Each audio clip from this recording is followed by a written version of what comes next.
नमस्कार मंडळी, कशा आहात? मजेत ना? मजेतच राहा.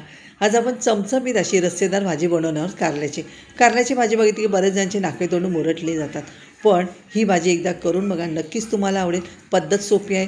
कारले घेतले, स्वच्छ धुवून कट मारून थोडंसं मीठ टाकून 2 मिनटं वाफवून घेतली, शिजवून घेतली.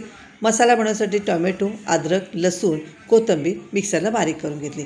शेंगदाणे भाजून त्याची भरड करून घेतली. त्याच्यामध्ये लाल तिखट, हळद, गरम मसाला, धना पावडर, चवीनुसार मीठ, चिंचेचा 1 चमचा कोळ, थोडासा गूळ आणि पाण्याचा शिंतोड मारून मसाला तयार करून घेतला.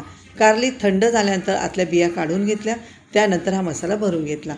मसाला जर आपला टेस्टी असेल तर कारल्याची भाजी खूप टेस्टी होते. मसालाच इथे माझा खूप टेस्टी झालेला आहे. आता इथे आपण फोडणीला तेलामध्ये जिरं आणि तयार केलेली पेस्ट टाकायची. 5 मिनटं चांगलं परतून घ्यायची तेल सुटेपर्यंत. नंतर त्याच्यामध्ये कारले टाकलेले आहेत. राहिलेला थोडा मसाला टाकलेला आहे शेंगदाण्याचा आणि मिक्स करून 5 मिनटं फिरवून घ्यायची. नंतर त्याच्यामध्ये कोमट पाणी टाकायचं आणि 5 मिनटं शिजवून घ्यायची. इथे रसरशीत आणि तर्रीदार अशी कारल्याची टेस्टी भाजी तयार झाली. नक्कीच अशी भाजी करून बघा, अजिबात कडू लागत नाही. आणि व्हिडिओ आवडला तर लाईक शेअर करा. थँक्यू.